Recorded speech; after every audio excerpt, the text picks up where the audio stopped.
Welcome back to another episode of It's Debatable, NBA edition. I'm your host, Justin Jones.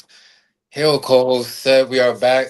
Been on a little hiatus, had to go on a vacation real quick, get the mind right, get the body feeling good. But now I am back, and we never leaving ever. Never. Shout out to my boy Ric Flair. What's his famous line, Seb, that I be saying on here? Well, I'm never gonna retire. I will never retire. Shout out to Ric Flair.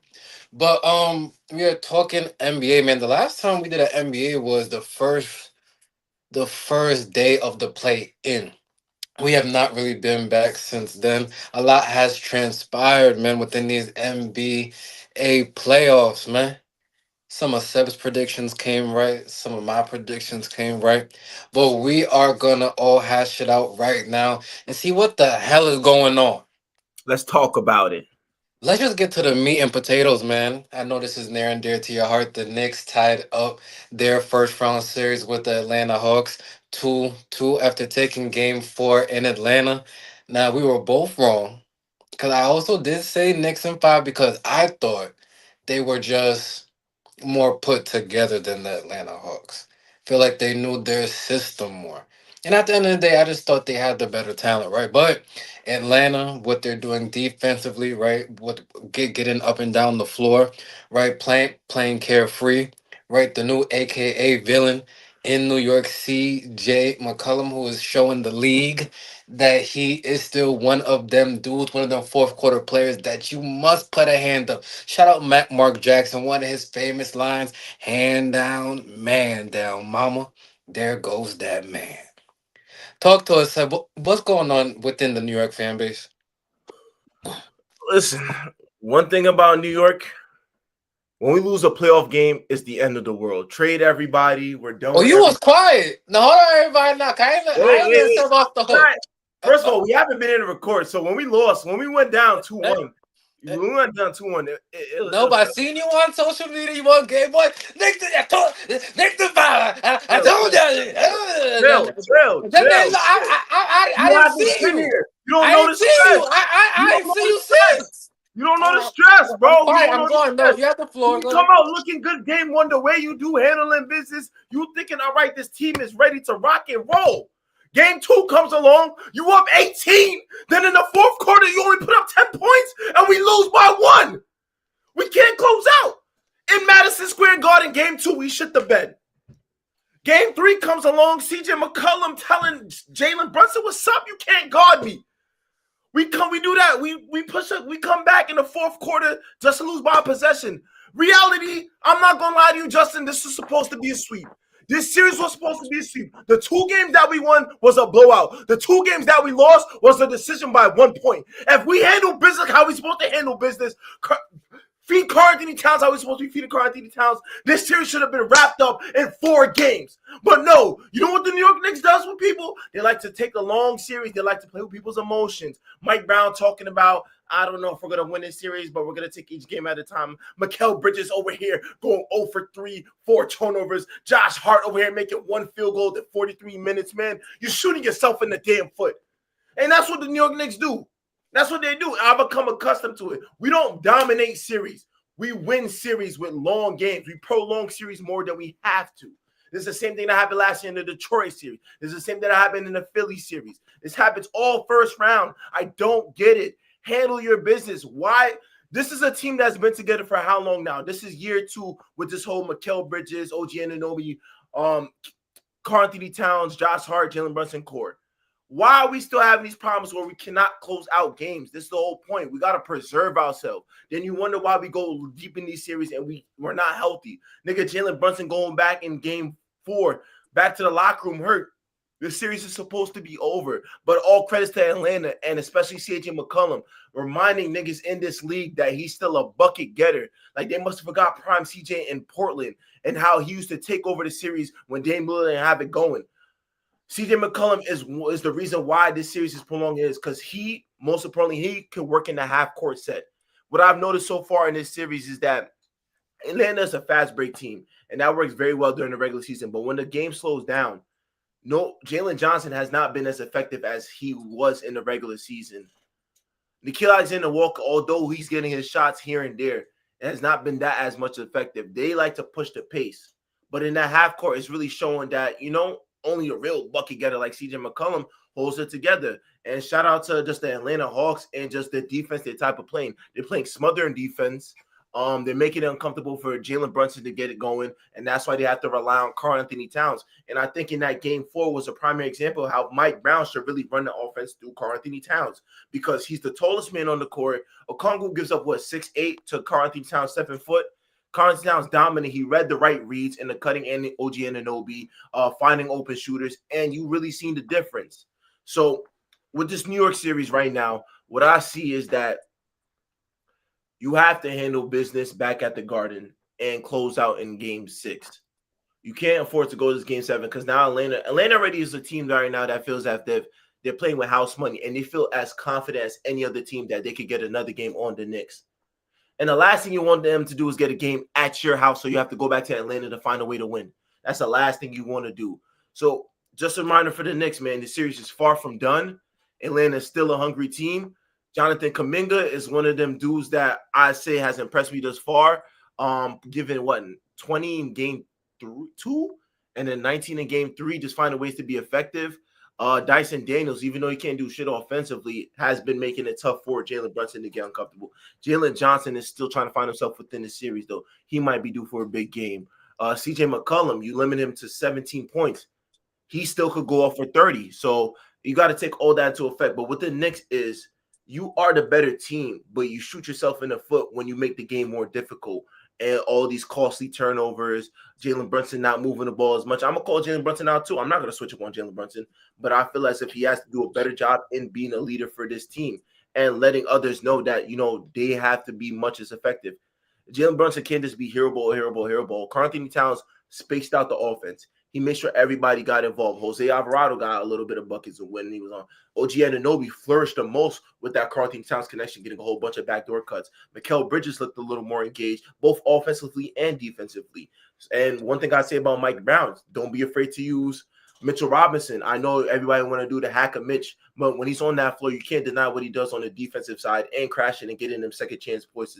So right now, this is more so on the Knicks. The Hawks are playing with house money, and right now, what they're doing, playing house money, managed to get 2 games right now. They feel as if they can win this series right now. They feel as if they can go into Madison Square Garden and stun everybody. So the Knicks got to come out blazing, got to find their offense. It can't just be stagnant, letting Jalen Brunson work. It's got to be a team effort. But that's what I got to say on that. It's been stressful. Oh my God, I'm so happy that we didn't record because you would have trolled the fuck out of me. And mind Oh you, no, well, if y'all had lost the other night, I was definitely gonna troll you. But that's no, that's no. since y'all tied it up, I can't say too much. And like I said, at the end of the day, I did also have the Knicks in 5. But now let me say this, because I do disagree with some of the things you did say. We had a discussion before the playoffs started, and I said the Knicks are a good team. I didn't see them as one of the elite teams. This season they've been good, but when we compared it to last season and we got into a debate, I said if you want to say they're a little better, then okay, but I don't think they're light years ahead of what they were the season before. Right? They're a good team. But Atlanta is a good matchup for them, right? Because then we talked about seeding, and you said the seeding don't matter, and I was saying it kind of does because who you get in these matchups is important. And Atlanta matches up good with New York because what Atlanta can do defensively, them having a Dyson Daniels, right? That you can throw on a Jalen Brunson and make the game tough for him. You have a Jalen Johnson that can guard 1 through 4, right? You have an Okongwu that can guard. You have a Nikhil Alexander Walker that that can guard. You have a Jonathan Kaminga that can guard. This is a good defensive team, right? That's gonna give the New York Knicks some problems, right? So now all Atlanta has to do is really just keep the game close within the first three quarters, right? With the Jalen Johnsons of the world giving you what he can give you, the Nikhil Alexander Walker's giving you what he can give you, the Okongwus, right? I've seen Gabe Vincent knock down some shots, Jonathan Kaminga, right? Coming off the bench. That's their formula. And then in the fourth quarter, it's give the ball to CJ McCollum. And once again, him reminding us that he is one of the better fourth quarter players in the NBA today. Right? We all know Jalen Brunson was never a defender, so I'm not gonna really get on him about that. He's about what, 6'1"? Like he's not gonna really be able to stop too many people. CJ McCollum is a great player. We can't forget him in those Western Conference Finals battles against the Golden State Warriors and them just going back and forth, right? So I think the Knicks have to win game five. That's a must win. I think they will win that game due to the home court. I feel like it is tough to win in that just New York fan base. They make it very tough when they go on their runs and it gets rocking in there. I think it rattles a lot of teams. But if they don't, this is just going to be a tough series for the Knicks to win because you don't want to go back to Atlanta for a game six and you're down 3-2. That's not going to be a formula for success. Now, I see a lot of people talking about Mikal Bridges. He's just not playing well right now, and him getting less minutes is what it is now. You can talk about giving up the picks and all that. It's over already. You're not getting the picks back. It is what it is, but he does need to play better. This is a guy that has playoff experience, finals experience. He knows what it takes, so he needs to step up.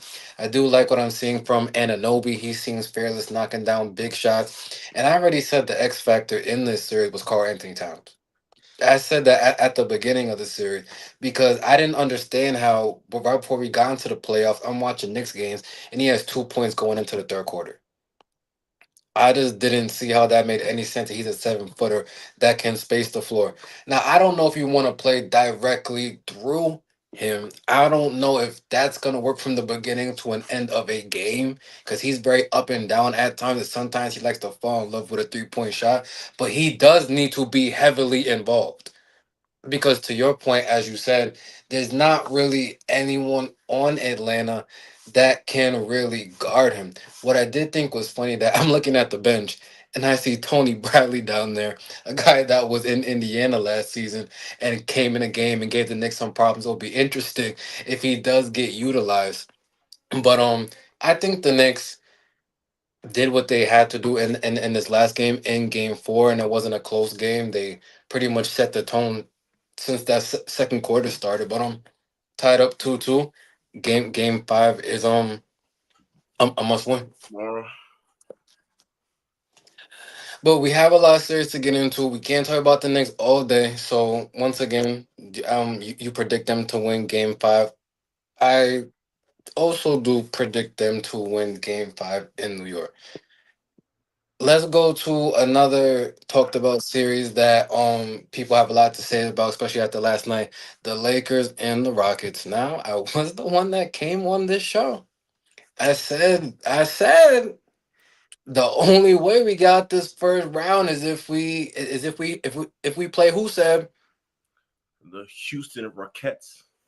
And now I also didn't expect Kevin Durant to miss two other games. I'm not gonna act like I predicted that, but just in terms of matchups and how Houston likes to play and the young guys that they have over there that don't have a whole bunch of playoff experience and are very up and down, the Lakers have taken advantage of that. Now I gotta give shout outs, of course, to LeBron James. He's doing what we he's been doing over his whole damn career. He's playing that quarterback. He's playing chess when they're playing checkers and he's just picking apart the game. So that's what I've been watching forever. But Marcus Smart, who is someone who was a huge acquisition in the offseason. Some people said it wasn't going to be a big deal. Some people said it was. It obviously has because he has played besides last night.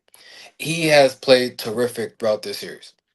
Right, being that point guard, knocking down that 3 point shot, getting people involved, making the right reads, and being that defensive guy. I love what I've seen from Marcus Smart.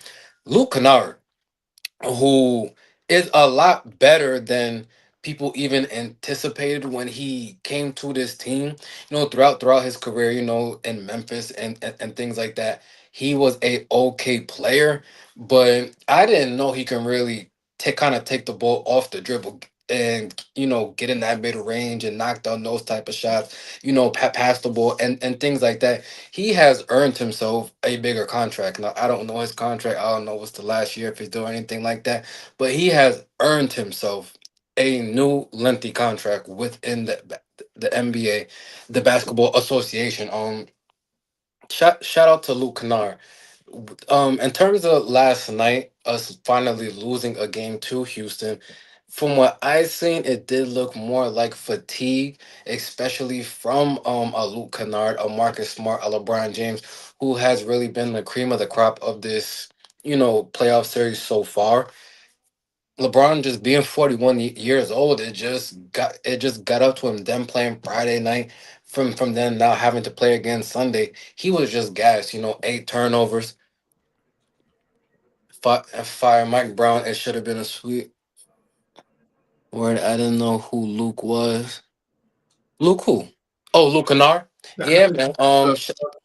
Shout out to Luke Kennard, and shout out to the people watching right now. But yeah, last night it just looked more like fatigue. Shout out to Houston for playing with some pride. Reed Shepard came out the gates knocking down shots. Jabari Smith doing this thing. We finally got a Tari Eason sighting. He was knocking down shots. Houston just had our number. Now, Kevin Durant. Kevin Durant. I don't really have too much negative things to say, but I don't want to see you now waving goodbye because DeAndre ain't got you. Where you been at? Huh? You was missing from the bench on game 3. Now you came back and now you want to laugh and joke and you waving and you waving goodbye. When you was on the court, you wasn't playing good. Turn over the ball left and right. People are trapping you. You looking like you in middle school and don't know how to escape the trap. Calm down. Come on the court and play. Because what this series has also showed me is that Kevin Durant is not on a level of a LeBron James. Point blank, period. Kevin Durant's a great scorer, one of the better scorers I've seen throughout my life watching basketball. But when it comes to everything else, no. So I don't even want to ever hear this conversation ever again. I'm already seeing reports talking about trading him again. So I seen it today. I don't even know what the hell is going on in Houston, number one. But this series will be over on Wednesday, 10 o'clock. Tune in. I promise you that back in LA, we getting out 2 days rest. We will finish this on Wednesday with or without Kevin Durant. The floor is yours. Um, Biggest takeaway from the series: the Houston has a problem, and when I say a problem, not a good thing. You don't know what direction you're going in. You don't know who's your leader in this franchise. You don't know if you're going to be able to compete for a championship in the West. You'll be a solid team, but not a championship contender team. And based on what I watched from in this series, is I don't know who's going to be that star. I don't trust Alfred Şengün. I'll keep it a buck. He could have these games where he goes off for 30 and 12. I feel like he's maybe max the fourth best player on a championship team. I'll say that too. And when I look at this team, it's just like this series was supposed to be tied 2-2. These niggas literally shit the bed. And it's frustrating when I see a guy like Ime Udoka on the bench. Basically, he's just like, yo, what the fuck? Like, I think these niggas are trying to get me fired on purpose. When you see the little dumb shit that they be doing, like Jabari Smith panicking, nobody, no guards running to the ball, the spacing, it doesn't make sense with the Houston Rockets.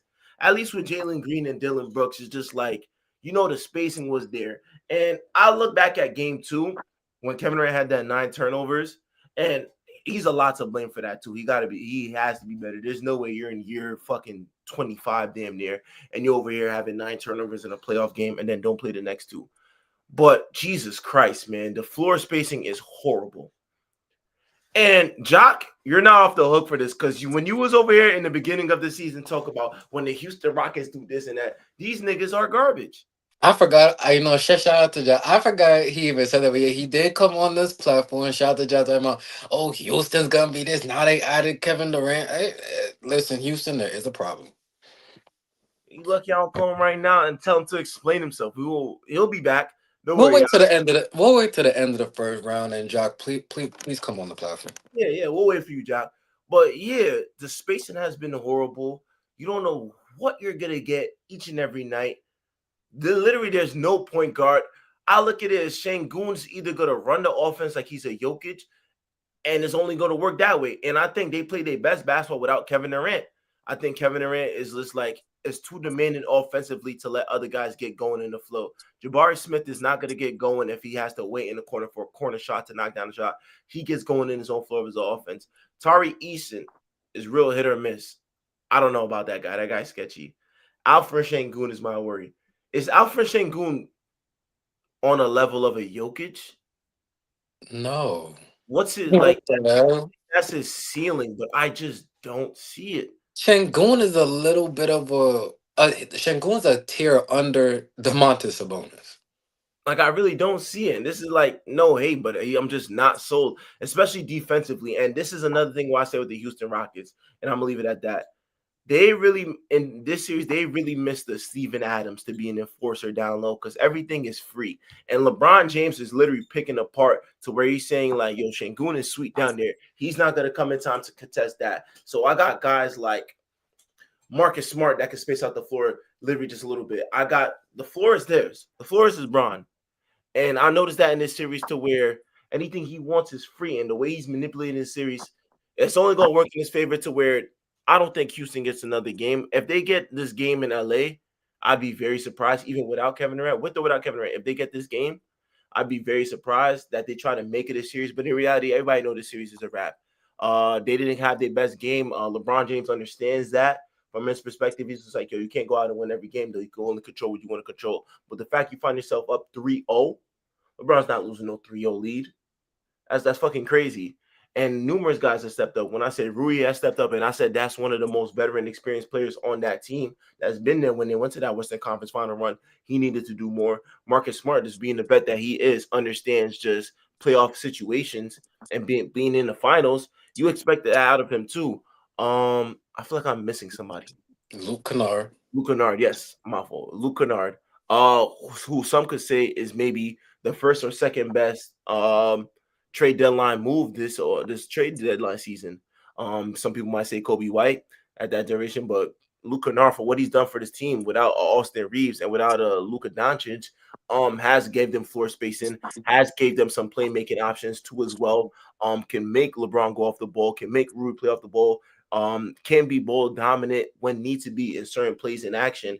And what JJ Redick got these guys doing right now, exploiting just the Houston Rockets' weakness in shooting and just how they're able to get out and close out shots and dominating inside the paint. These games have gone relatively under. It's been low scoring though, but it's been a slow, methodical pace on how the Lakers just play. They're not looking to outscore you. They're looking to play the game within the game. So when I say the game within the game, they're looking to find a mismatch, find an advantage to where we can put up points, where we can hold on to a 5-point lead and push it to a timely 7-point lead or a timely 8-point lead. They're not looking to just run you out the gym. They're looking to break the game down and slowly play these games off in a playoff atmosphere. And I think that's the difference between the Rockets and the Lakers. The Rockets thing is just to blow this team out of here. Let's just win the game. The Lakers said we're going to win this game in the management. We're not going to try to rush and burn ourselves out so then the Houston Rockets can make a late push. We're going to take our time. Bron said we're going to take our time. We're going to run the same action. We're going to run the same plays. We're going to get Ayton involved. We're going to get everybody involved. And I think that's been the biggest difference. Yeah, I agree with everything you said. Before we move on, I just want to address just real quick the media. I'm not seeing y'all really apologize though. I'm not seeing it now. Y'all may be giving the Lakers the credit now, but where's the accountability? I haven't heard no one say, "Yo, we were wrong." Because before this series started, it was there's no way in hell the Lakers are gonna win this series. They don't got their two best players, and it's just not going to happen. Whether Kevin Durant played or not, 'cause we still won a game with Kevin Durant on the floor. The Lakers have damn near dominated this series, and every media outlet said there is no chance. That is the problem I have with the media today. A lot of these old heads, even Iman Shumpert, you too. I love what you do within the media space. I really do how you break everything down. But Seb, was there any person in this corrupted media that said the Lakers had a shot? Shannon Sharp, maybe. But some, I mean, but besides Shannon Sharp, I just want the media to be held accountable moving forward. Cause they say a lot of things because they're getting all this money, and it's easy just to go up there and say anything and just to hate on certain teams. But when they completely flip the script, I need y'all, Stephen A. He's not. Come on now, Mind you, he's giving LeBron praise. He's giving LeBron Wait, praise now, but he's he not going to say is. he's wrong about the series. I've seen it. Stephen A, you not low, bro. You're not low. You're going to give praise, but you're not going to say you was flat out wrong about this series. You be like, hold the hell up, because I didn't think this series is over yet. Mind you, it's 3-0. Mind you, everybody gonna eat their words. One thing about this media, they don't say, I was wrong. They don't. That They don't. that that's just the one thing I just wanted to say. But moving forward, let's move back to the Eastern Conference and let's talk about the 1-8 matchup. The Detroit Pistons going up against the Orlando Magic. Now the Orlando Magic, a team, I had a lot of faith in this season. I thought they was going to the NBA Finals. I retracted my statement after Jason Tatum came back and Boston has looked how they have looked. But this was a team just how their roster was constructed, and those two guys at the head of the table, and I'm talking about Paulo Banchero and Franz Wagner. I thought that they could make a lot of noise. And right now they're up 2-1 against the Detroit Pistons. Seb, what have you seen thus far throughout this first round matchup? I see a team in the Orlando Magic that match up mad good against the Pistons. When I talk about rough and physical series, I think of this series. When I think of somebody like Paulo Banchero, if there was any time to get his name back up out there as a legitimate All Star caliber player, is this series too, because I don't see nobody stopping him in his physicality. When I look at the Detroit Pistons, there's not a second option that can literally help Cade out full time like there is for the Orlando Magic, whether it's Desmond Bain that's doing this thing, whether it's Franz Wagner, whether it's Jalen Suggs defensively.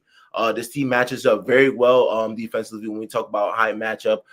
When I look at a guy like Wendell Carter, he might be taking a matchup against Jalen Duren seriously. And I ain't going front. Jalen Duren for an all-star, he's getting punked right now. He's getting punked. There's no way around it, man. I don't know if Angel Reese is in Wendell Carter's ear, like, yo, go get that nigga. Or he knows already. He just like, yo, I gotta bust his ass for my new shit. But whatever the case may be, is the Detroit Pistons are getting punked. This is a team that won 60 games this season, so we was expecting a lot more out of them. The mishap that happened game one, you think, okay, they can bounce back from that. Game two, they handled their business and they closed out the Orlando Magic in with a 30-3 run in that third quarter, I believe. Then you go to game, what was it, game three? Game three, I think that everybody was well prepared. Desmond Bain is looking like what they traded for with just his floor spacing, and that's what that Orlando Magic offense needed so desperately, was that floor spacing. And then they found it within Desmond Bain. So shout out to him for that too. And just Paolo Banchero playing his game, being just that threat offensively to where he could get anything at the basket. I think this series in the half court set has reminded people that Paolo Banchero still can get it done in a half court set in a playoff atmosphere. And just the fact that he's able to find people out on driving kicks, sort of like a LeBron-ish. I'm not going to say full LeBron, but just the way that he can play this series and just, being strong and having that physical build to where he could drive and get something easy at the basket. And if they come bring two to help defense, he kicks out to Desmond Bain, who's been their sharpshooter the whole season. So hats off to the Orlando Magic for making this series difficult. They find themselves in a position to be 2-1 to where now they feel as if they could win this series. I have no doubt in my mind they feel like they could win this series. What they said with their coach showing them the videos of just who they were in college and showing their March Madness highlights and showing their college highlights rather than breaking out film. I think he literally showed to them, and this is something unique. You never go into film and just watch your old highlights. You go in the film and watch the season highlights or highlights against the team you're playing against. He said, "Yo, remember who the fuck y'all are. Paulo, remember who you was in Duke. France, remember who you was in Michigan. Jalen Suggs, remember who you was. What was it in Gonzaga, where y'all went damn near 33-0. Like, remember who y'all was and tap back into that. And I guess they found some new type of life. Because when I'm watching it now, this is not the same team that struggled offensively. Yeah, they might lose a game or two, but at the same time, is they're going to compete. And that's all you want from a team. And rather than that game two where they lost and when they got blown out, for the most part, it was a close game until the Pistons went on that run. Do they have that type of run in them again? We have to wait and see. But on the Piston side of things, and I had talks with this outside of just the podcast. Talk with Reem, and he said, "Yo, you got to trade for a second option to help out Cade and this, that, and the third." And my stigma was, you got to go into this season. You already have 60 wins. You got to go into this playoffs and see what works and what doesn't work. In this case scenario, you're right. You do need a second score, but in reality, you have an all-star in Jalen Duren who's been on the decline this postseason. He hasn't had nothing significant to where it shows that, he could be there for the playoffs. And it's disappointing to say because you expected more out of this Detroit team who last year took a Knicks to the 6 games, but it was a tough, rugged 6 games that they played.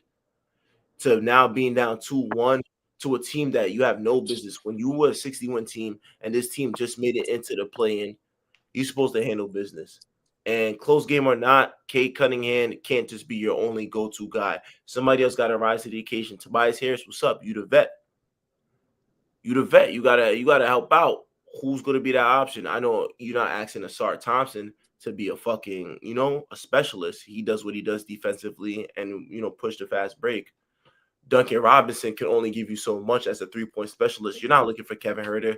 Who's going to be that second guy that says, "Yo, Kate, I'm here with you. We're going to be our 1-2 punch, and we're going to handle business"? Jalen Duren, what's up? And I know people like to say, "Oh, no, I'm not focused on that." But you see what goes on in the media. You see how the stigma is. You're not like NBA players can swear that they blind to that, but nah, you see what's going on.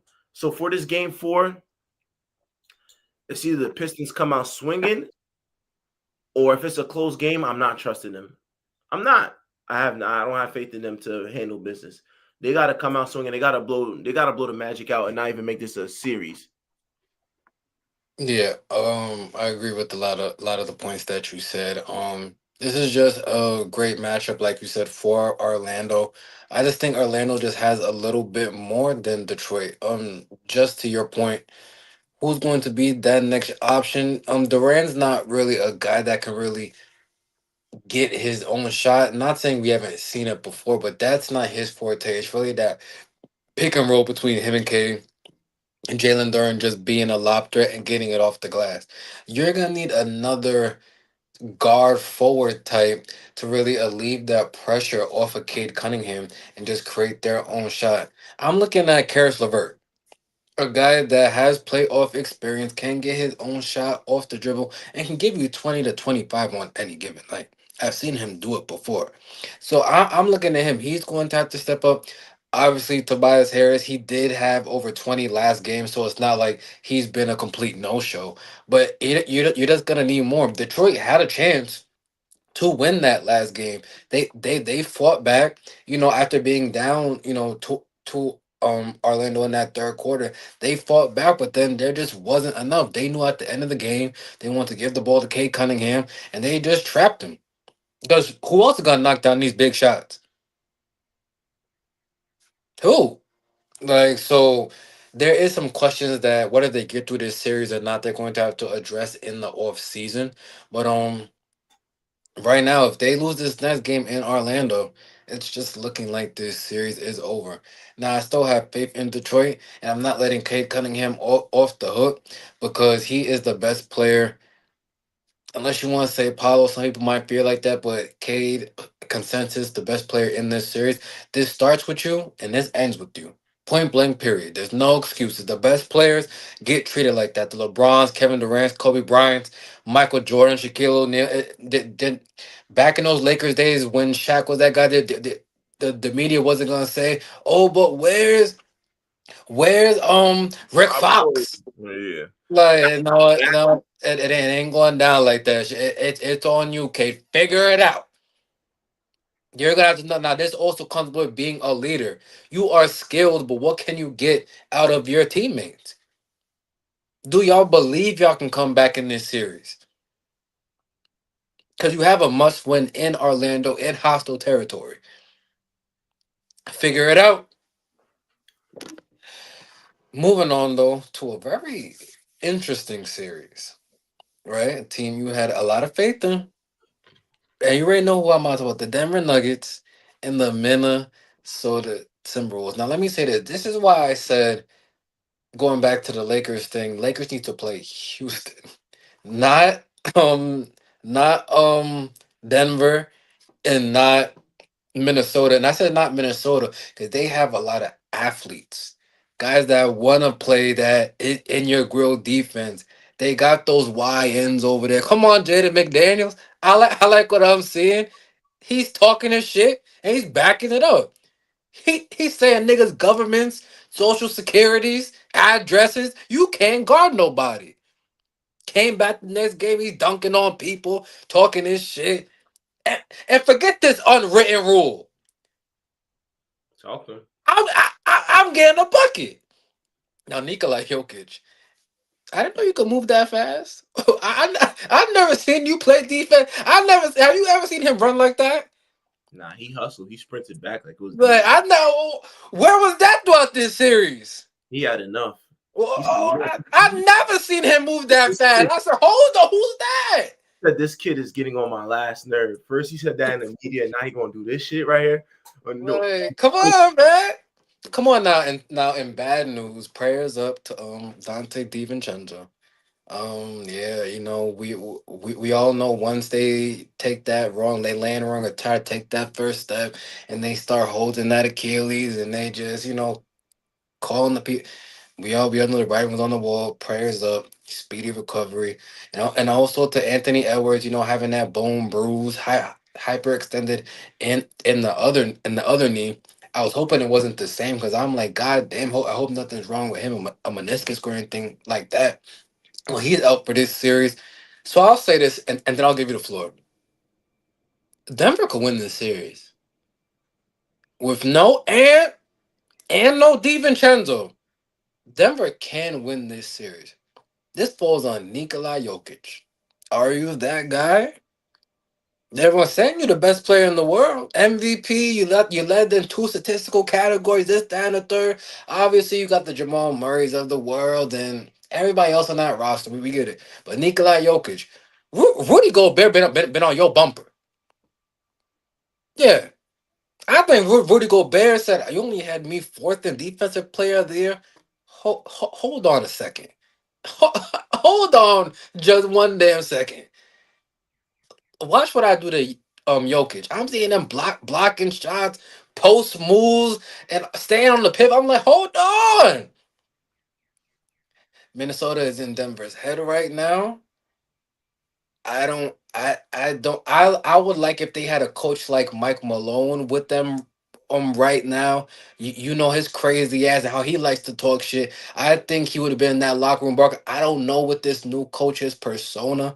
I don't really know him like that.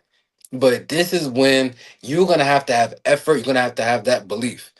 Now I say they can come back just based off matchups. But Jokic, man, you need to show that you are the best player in the world. Cause right now, you and Gobert don't look that fucking different.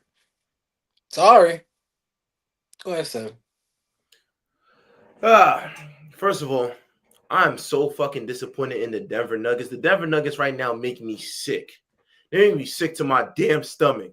You know why? Because this is a team right now that has all the fucking potential in the world, but decides to play like a bunch of bitches. And yeah, I said it. They playing like a bunch of bitches. They're getting punked. They don't want it as bad as the Minnesota Timberwolves. And that said it all in that damn game four, man. That game four to where the fucking Minnesota Timberwolves could have sat there, folded. They say, yo, we don't have Dante.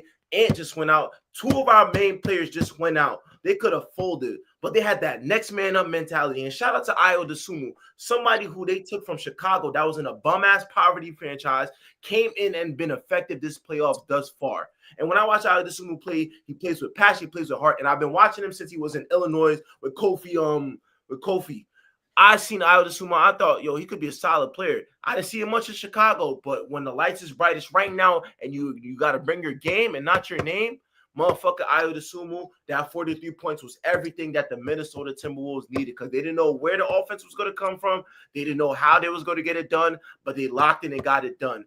And when you have a guy like Jaden McDaniels telling you, you cannot guard Jamal Murray, you can't guard Tim Hardaway, you can't guard Aaron Gordon, you can't guard Cam Johnson, you can't guard. And you sit there and you go in the media and say, okay, we're going to let them go. No. The first play of the game, what you should have done is gave him a bump check. Let him know you here to stay. But nah, y'all came out like a bunch of bitches. And mind you, you're the championship team. Jamal Murray, you're a champion, are you not? Aaron Gordon, you a champion. Nikola Jokic, you a Well, champion, right? Aaron Gordon has been hurt. Just putting that. Aaron Gordon has been hurt. I get all that though, but you don't let people punch you in the mouth like that. That's how you get a momentum swing in a series. It's a mental game. It's more to this. It's more to this series than basketball. When you see a team in the playoffs, this is your third time seeing this team in the playoffs. It's more of it's a rivalry. It's a mental game. It's more than basketball.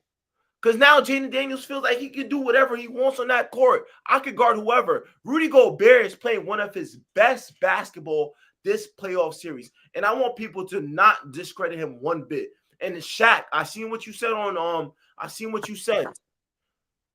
Yo, great player. He's just missing shots. It's not as nothing. He's getting locked down. Do not be fooled by what Shaq is saying right now. He's just missing shots. No, Rudy Gobert, a four-time defensive player of the year, is giving Jokic hell. Making him settle for threes. Get him out of his comfort zone in the paint. That's not just missing shots. That has everything to do with Rudy Gobert and the work that he's doing. It has everything to do with the work Jaden McDaniels is doing and the whole Minnesota team. They're playing for one another. And before that, Anthony Edwards is giving them straight buckets. Mind you, this was a Denver Nuggets team that in that game 2, right? In that game 2, they were up like 30 to like 14. Minnesota swung that whole series around in a matter of the second half and did not look back. Now you see guys like Io DeSumo hitting shots. Bone Highland, when he's in the game, seeing how effective he is. Who else am I missing? I'm missing Nas Reed. He's cooking. He's talking shit to his own bench. He said, yo, I do this shit. They can't guard me. Because you got guys like Nikola Jokic and Jonas Valanciunas who are slow on their feet, can't do shit. Bruce Brown, what's up? I thought you was an all-world defender. I ain't see you. I see every time you look at a cone out there. Cam Johnson, I thought you was a 3-and-D guy. You can't hit a shot and you can't guard a cone. You can't guard a cone. Tim Hardaway has to have that Joe Harris fraud three-point shooting. Tim Hardaway is like Joe Harris in that Nets series against the Milwaukee Bucks. Remember I said that because you cannot buy shit when they need it. I don't want to see Spencer Jones on this NBA court for the rest of the series. The motherfucker got the worst three-point. He shoots like me. And you can't guard nobody either. You're getting punked. You're getting slapped in the mouth. Jamal Murray, what's up, man? Where's that? Is it just a thing where he goes against the Lakers to where now he look like playoff Murray? Because playoff Murray hasn't been around. I haven't seen playoff Murray since what? Game 6 last year against the Oklahoma City Thunder? Game 5 against the Oklahoma City Thunder? I haven't seen playoff Murray. What's up? Aaron Gordon, I say you're the X factor, but you can't be an X factor when you're playing for one quarter, then you go back to the locker room for the rest of the game. I don't know what's up with Aaron Gordon, man. His health is really just holding niggas back. But this Denver Nuggets team is the biggest disappointment too, because the talent that you added, you went shopping this offseason to get players to help you, to help out Jokic, to get floor spaces, to get defense, to get a backup center that can really scoring duties too and rebounding duties, and you're getting punched in the fucking mouth. And this Minnesota team right now, I'm gonna tell you this right now: if Anthony Edwards and Dante DiVincenzo didn't go down, I would have had them beating them in 5. I would have had them beating the Spurs, and I would have had them go to the conference finals again, because this is a team that's been in the conference finals for 2 years straight. And they felt like this is their year to where they can get the job done. And I'm going to say this too, because when I watch them play, they don't only play with toughness and aggression. They play with just every man for themselves. Not every man for themselves, every man for each other. They trust Rudy Gobert. Anthony Edwards in that post conference said, Rudy, we're not coming to help you. That is your matchup. So I don't care if you foul. I don't care what the case may be. Jokic is your matchup. Take it personally. Let them know you're for them. Like, they play for one another. So if the Denver Nuggets win this series, I'm not even going to be impressed. I don't care if they come back from 3-1. This would be their what? Their third time coming back from 3-1 if they win the series, because they did it in the bubble twice.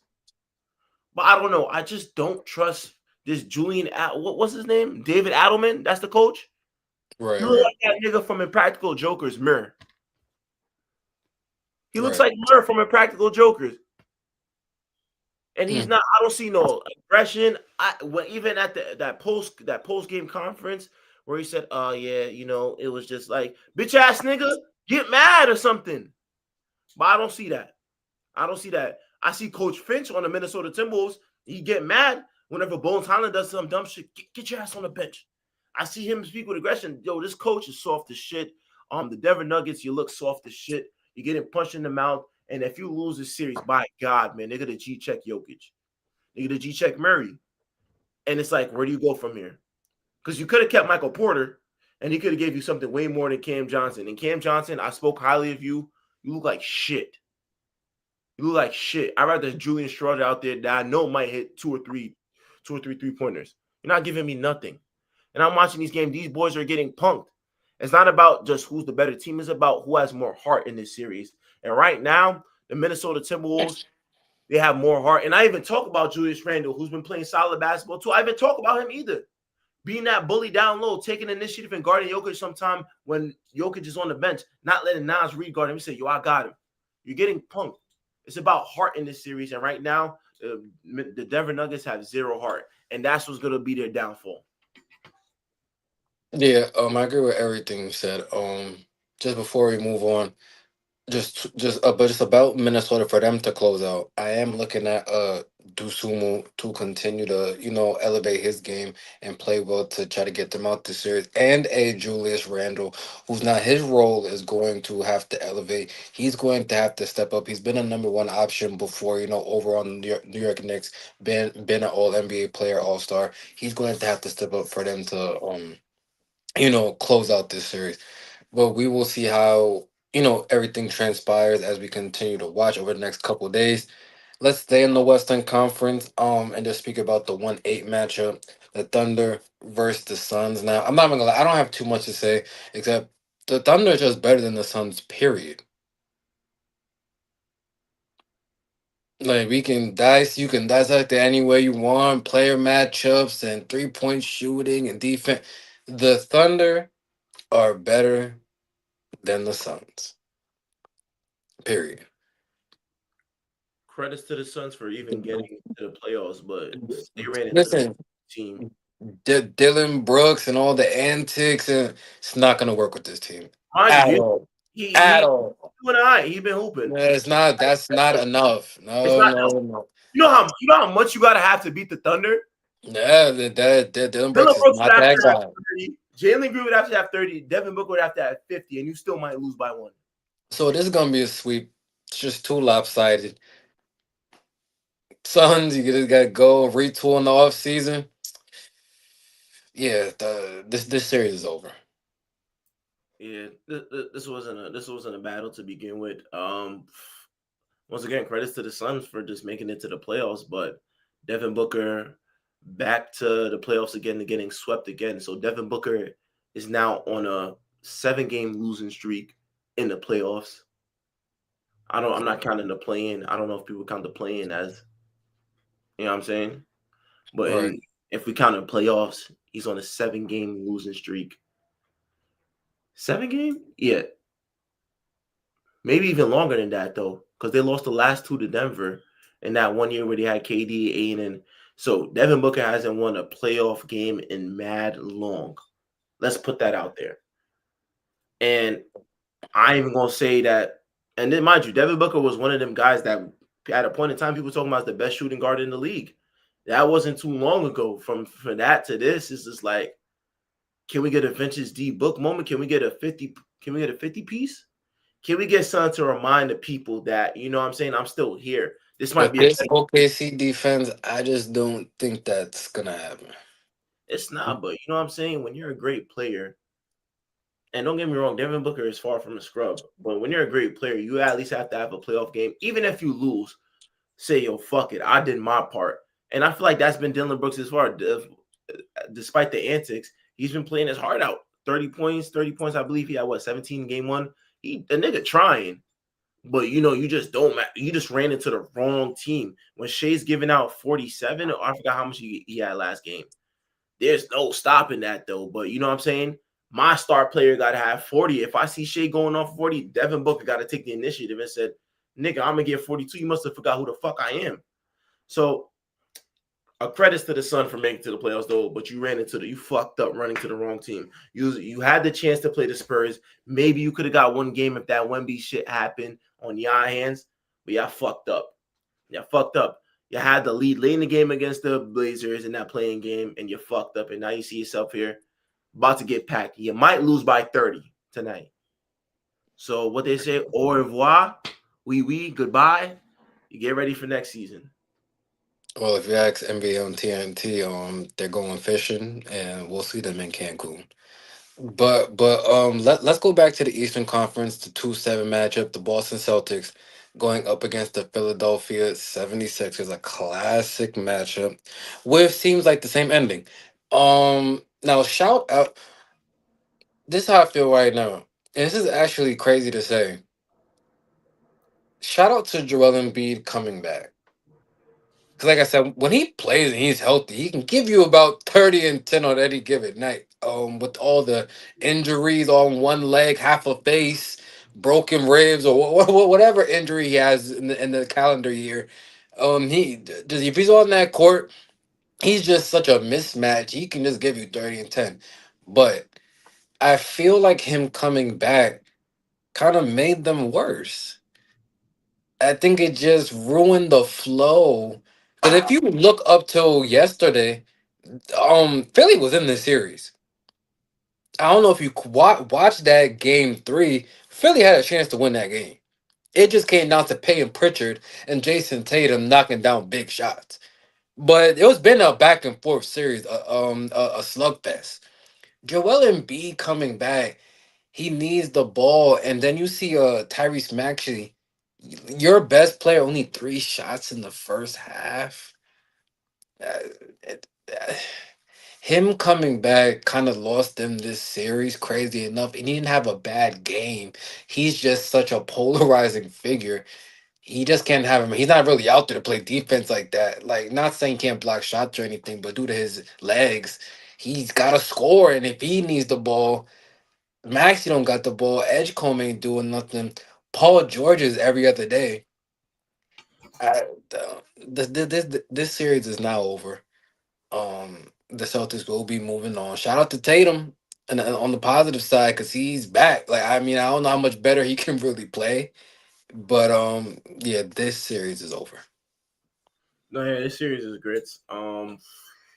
What can I really say? Just taking away, just agreeing to everything you said, just Joel Embiid coming back, and even if you had him on the bench to let him find the flow of things, that would have been better though. But once you put Joel Embiid back in starting lineup, it takes away from what Maxi and Edgecombs was working on. It takes away from Kelly Oubre shots too as well. It takes away from the other guys feeling engaged in the series. And once you take that away, and you have a Boston Celtics teams that has been consistent thus far, got all the reps in now with Tatum and Brown back, it's day and night with this team. And you know what I'm saying? This is somebody that literally said he couldn't even walk or shit before the surgery. And then you did throw him back in the lineup just for the fans, just for the love of the game. Nah, I would have shut him down for the season, man. There was nothing Joel Embiid could have done to change the outcome of this series. One, especially having not played basketball in like 2 weeks, 3 weeks, month and a half. There was nothing Joel Embiid was going to do to change the outcome of this series, in my opinion. So the fact that you threw him out there in a crucial game for thinking that he was going to shift the series without the proper reps, without just getting ingratiated back to the game. When I had VJ Edcombs that's finding himself, and I had Tyrese Maxey who's shot hunting and can be effective, it slowed the whole game down. So I agree to you at that point. This series is relatively over. I don't see Philly getting another one in Boston with that Boston crowd rocking, and just the fact that Philly fans were saying we want Boston. Well, you got Boston, and then was that the outcome y'all wanted, Philly? No. Be careful what you wish for, man. Be careful what you wish for. So in that case scenario, once again, sayonara au revoir. It was a good season, Philly. You find out VJ Edgecombe is going to be a good talent. You still don't know what to do with Embiid. Paul George was off ketamine. Andre Drummond was dating Sam Puckett. I don't know what more to Shout say. out to Andre Drummond's been playing well. Hold on, they could make jokes. He's been good. Make jokes. I don't know. I just don't Now, know. the only bad thing I would say, hello, yeah. If you haven't noticed, you could have used Jared McCain, but you traded him away for nothing. But that's another story from another day. So let's just finish out the Eastern Conference first round with Cleveland and Toronto. Now, like I tried to tell you, Seb, I didn't see a sweep in this series. Toronto ain't that fucking bad. How you made them out to be. Shout out to Scotty Barnes playing on both ends of the floor, doing his thing. Brandon Ingram, I need a little more. I know Glorilla out there on the court side, you know, her do her thing. I need more Brandon Ingram. I need you affecting the game in more ways. Seem like you just always shot hunting. I don't really see it on the defensive end. I'm not seeing really the aggressiveness to get to the free throw line. I need more from you. Shout out to you for getting over 20 points again because in that game too, you was looking kind of sorry. But I need more from him. Shout out to RJ Barrett. Barrett, you're gonna have to knock down your free throws though. In the clutch, you can't just be missing free throws because you could have been down 3-1. All right, so you're gonna have to work on that. But that big three overall has done enough. Shout out to Boyles, right? Is that his last name? That Yeah, they're four, they're five. I'm not sure what exact position he plays, but his tenacity, grabbing them offensive rebounds, being that defensive guy, he was the X factor to me in that game four down the stretch, giving them all those extra offensive possessions. So shout out to them. Toronto's doing their thing. I like their coach. He be on their ass. So Toronto's in a good spot right now. Now Cleveland. Listen, James Harden. That's not saying this is his fault, but hey, like I mean, you're gonna have to do more. You want this new contract? Um, I, I'm pretty sure I'm gonna just need a little more from you, Donovan Mitchell. You know, this is someone that Seb got on towards the end of the regular season. Yeah, you're gonna need more. The last two games, your shooting numbers haven't been there. The last 2 minutes of game four, you was looking real suspect. I didn't like in that last shot too. You're trying to draw a foul. No, try to make the shot. I did not like that. I'm not sure what was the play call. Um Evan Mobley, where you at? Complete 360 of your performance from last season. Mr. Legos, Jared Allen. Hello. Go. I thought you was on a heater, like playing more harder. What happened? But once again, you always have the honeymoon phase with James Harden. You make the trade. He's making the bigs look great, knocking down the shots, everything peaches and cream, and then the playoffs come. Now we're arguing who lost the TV remote, who didn't cook dinner tonight, and who you coming back home any hours of the night. What happened to the honeymoon phase? Everything was great. Cleveland, game five is a must win. And if you lose in that first round, I'm gonna say this. James Harden will not be back. Donovan Mitchell, will he be there? And one more thing I just want to say about Toronto. You need a point guard. And not Emmanuel quickly. That's not what I'm saying either. He's a good play. I'm not saying he's trash or anything like that. You need a point guard. Lonzo Ball is available. You need a point guard that's going to make the game easier for this team to give Scotty Barnes easier looks. I don't always like Scotty Barnes creating his own shot. He looks real erratic sometimes. I don't always like to see that. Same thing with Ingram and Barrett. Ironic enough, they had Chris Paul. Now I don't think Chris Paul wanted to be there, but that would have been the perfect player to have. I just wanted to say that, but go ahead, son. Uh, First off, I would like to say for the Toronto Raptors, I apologize. I thought y'all was going to get swept. Keep it a buck. Y'all played with grit, toughness. The home crowd has been electrifying. Scotty Barnes and RJ Barrett has found a way to, bring life. I forgot this kid's name, the Boyles kid. You found a way to rejuvenate this whole series. So I credit everything. All credits to the Toronto Raptors for playing tough, for not, when you could have folded, they came back and they regained home court advantage. So now you in a 3-game series. The first to 2 games win. All credits to them. RJ Barrett too, especially somebody who had the notion on him that he's not a good player in the playoffs, and then showed last game why that was serious. Even the game before that, Scotty Barnes, who's been taking the initiative, been taking pride in this both playing two ways, being that star-studded defensive player and just pushing the pace offensively and just being strong down low. With that being said, the Cleveland Cavaliers, your time is ticking. Donovan Mitchell, I say this time and time again, bro. And when I said this, you should have seen the hate I got in the comments. Oh, it's not his fault. Oh, Donovan Mitchell's never been on a good team. What would be the excuse now? If the Cleveland Cavaliers do not win this series, what would be the excuse now? There's I really no want to excuse. know, because this is a team that's fucking talented. When you look at the discrepancy between them, you have 2 7-footers and a power forward in the center. You have a 3-point marksman in Max Strus or Sam Muriel off the bench. You have a playmaker and scoring James Harden, and you have a dynamic scorer in there. Why are you losing these games? You know why? Heart. You don't got the heart. You have talent, but talent only takes you as far. And you've seen it in this series in these last 2 games. When the shots is not falling, who wants it more? The Toronto Raptors won it way more. They wanted it way more in these past 2 games. They didn't have the offensive going, and Brandon Ingram has been a shell of himself. Like we said, I don't know what goes on behind closed doors with him and his shorty, but you could tell that we haven't gotten the best Brandon Ingram yet. You got the best RJ Barrett. You got the best Scotty Barnes. Brandon Ingram has yet to show up to the party and have that playoff moment. Evan Mobley had his playoff moment in game 2. Dominated. James Harden looked great game 2. Donovan Mitchell. But all that shit is over with now. Mind you, this is a team that went shopping in the trade deadline. They got the backup point guard in Dennis Schroeder. They got the 3-and-D in Keon Ellis. You're out of excuses. This is a team that, for the most part, majority of their core has been together for quite some time. They got to prove it. Like I said, if Donovan Mitchell does not get to the conference finals, how good is Donovan Mitchell? Everybody want to say, oh, he's one of the best shooting guards in the league. Show me. Majority of his peers, conference finals and finals. When I look at the top shooting guards in the league, Anthony Edwards, 2 times conference finals.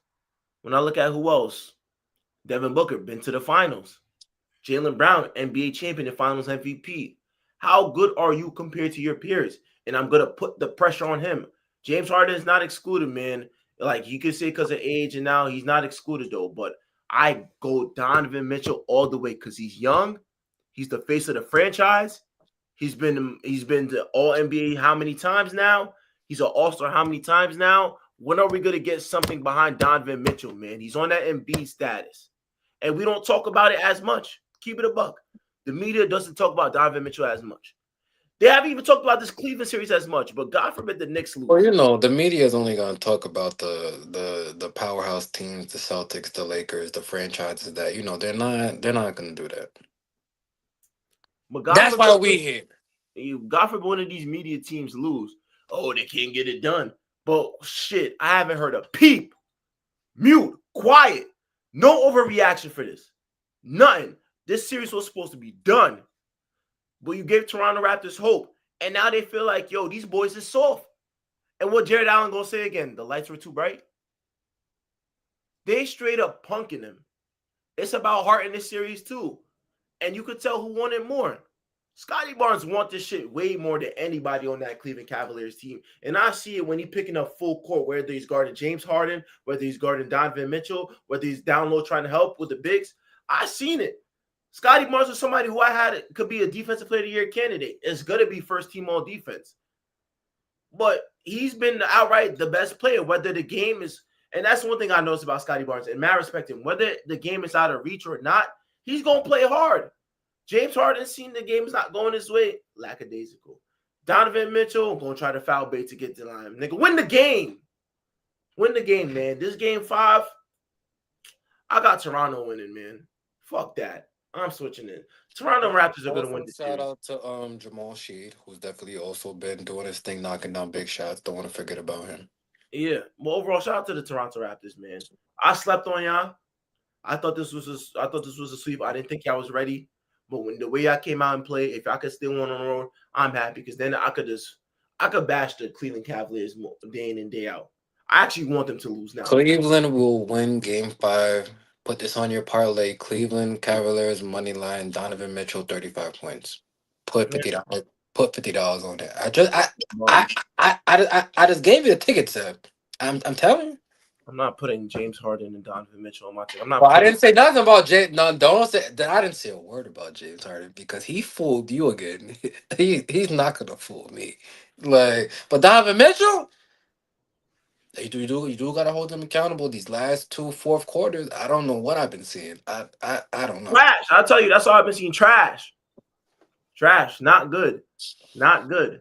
And I'll be damned if I let the media get away with this one. The media likes to overreact when the Knicks lose. Well, I haven't heard shit about the Detroit Pistons. I heard shit about the Cleveland Cavaliers. You can't say nothing about Boston. Boston's been handling business. But god damn it, man, you are not gonna get away with this. The media is not gonna get away with this. And this is why it's debatable. Is here to let you know there's certain players that's not gonna get away with this. They're not gonna get away with mediocrity. Donovan Mitchell, conference finals or nothing, brother. I don't give a fuck if you put up 30. I don't give a fuck you getting married to Coco. I don't give a fuck about none of that. I don't. James Harden, you want it Shout out out to of Coco Jones. Was you about to throw her under the bus? Shout out Coco Jones. No, I'm throwing everything under the. We're not saving nobody. God damn it! This is a legacy. This is a legacy playoff run for Donovan Mitchell. Legacy's on the line here. You're healthy. It's not like you're Embiid. You're healthy. You have not sniffed the conference finals, man. And we name you an elite NBA player. If the Cleveland Cavaliers lose this series, Donovan Mitchell will be in a Heat uniform next season. Oh God. I'm gonna say it again for the people in the back. If the Cleveland Cavaliers lose this series, and I'll put even more, James Harden will not be on this team, and Donovan Mitchell will be a Miami Heat. Fair enough. But let's just get to this last series. We've been here for over an hour. We're giving y'all extra time. Yeah, we've been going for a little while, so we're gonna give y'all a little bit more. All right, calm down. All right, the San Antonio Spurs and the Portland Trailblazers. Um, well, first, let me get the joke out the way. And I'm not trying to. When Wimby got that concussion, and I went on social media, and someone put the blankets over that shit had me weak. I just want to get that out the way because that was funny. Wimby, no disrespect, one of the best players in the league, top 5 in MVP votes. Shout out to him for getting the first ever unanimous defensive player of the year. But that was funny. I don't even know how that happened. I was very, very confused. But all jokes aside, San Antonio has overall been the better team, and it's been the others. I don't even think it's been so much Wimby. Shout out to the Dylan Harpers of the world, right? Who when Scoot Henderson got that and one, he start talking his shit. Scoot Henderson, welcome to the NBA.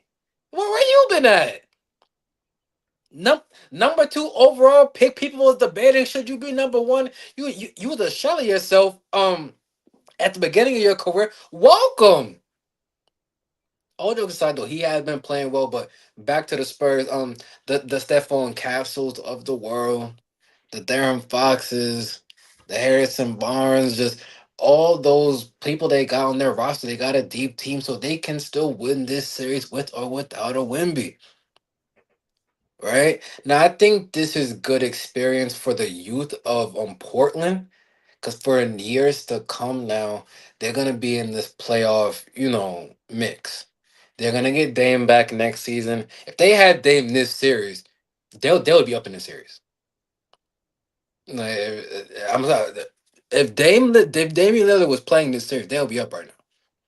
If you're seeing how Portland has been playing, they blew two leads in back to back games. So their Dame is there who can control pace, knock down big shots. I believe they're up in this series. But for years to come, I like this for their youth experience. You're just running into a team that just is better at the end of the day. I always say they have the ultimate wild card with the Victor Wembanyama. It just is what it is, man. Um, to go about the series, this series was supposed to be a sweep. Literally was supposed to be a sweep. That game that they stole, game two, I believe it was. Game two or game three? It was game two. Game two. I think they were literally, I think the Spurs were stunned. I didn't think they had enough time for adjustments. I think they were stunned, and Denver, I mean, not Denver, Portland took a full advantage of that, which is supposed to do. Games don't come by easy, especially against a team like that. But in that game three, without Wemby, though, when they had time to prepare and adjust, Dylan Harper, Stephon Castle, second youngest duo to have 25 in a game since KD and Russ. It's a very interesting thing, and that's why I said this Spurs team has depth. And I think that's one of the things that kind of fucked up the Blazers because you're not just relying on just a Wemby. Stephon Castle could go out and take over a game. Darren Fox could definitely go out and take over a game. Dylan Harper is a wild card as a rookie, but still doing his thing. Keldon Johnson, who I didn't even know I didn't know who was going to win Six Man of the Year, keep it a buck. But I was not expecting Keldon Johnson. Congratulations to him, though. But I was not expecting Keldon Johnson. Has had an underrated season. Yeah, literally. Fucking literally. I was not expecting that, though. So, yeah. Luke Cornett's still a solid big off the bench. And if you don't got him, you got Mason Plumlee and Bismack Biyombo. I didn't know they just had centers on seal. But, yeah, literally, this team was bound to win no matter what. Just the defensive intensity that they bring. And, shout out to the Portland Trailblazers who's playing hard. And, even though they don't have the experience yet, you see it on guys like School Henderson that they're going to be a problem. That this is just a learning experience for them. For them, Devni Avia, Drew Holiday leading them through the trenches right now. Putting up those games to where he's knocking out 5 threes, where he's giving them 25 points a game in this series, where he's doing his thing. You got guys like Robert Williams, who comes in for Donovan Clingan and has been more important, I feel like, in this series. The Tumani Kamara dude, he's going to get better. They're going to get better. But they just ran into a team that's just more, how would I put it, more ready. Because they still got the same, around their age youth. They around the same age, Yeah. group. The Yeah. Spurs got the better players at the end of the day. Yeah, literally. But they just ran into a better team. A guy like Denny Avia, he wasn't going. There was nothing he was going to be able to do. One of the things he liked to do is get into that basket. You're not getting to that basket when you got a fucking 7'5" freaking demigod waiting for you at the rim. It wasn't going to happen. So for this series is over. 4-1. I believe San Antonio's going to move to the next round after this game. I had it as a sweep though, but Wemby fucked up my prediction as a sweep. But overall, though, shout out to the Blazers, though. Yeah. So that's the first round. Thus far, it's still not over yet. And like I said, we are back in full gear. So we will be back as soon as tomorrow, as long as Seb is ready. I'll be here ready to keep talking throughout these NBA playoffs. I want to thank y'all for watching. Please make sure to like, comment, and subscribe on the video. Let us know in the comments how do you feel the playoffs is going so far. Who has been the standouts? Who have been the disappointments? Let us know. We will talk about it. DM us if you got certain topics that you feel need to be discussed. Once again, I want to thank everybody for watching. Please make sure to follow us on all social media platforms at It's Debatable double underscore. Welcome That's home, good. Surf, man. Jersey.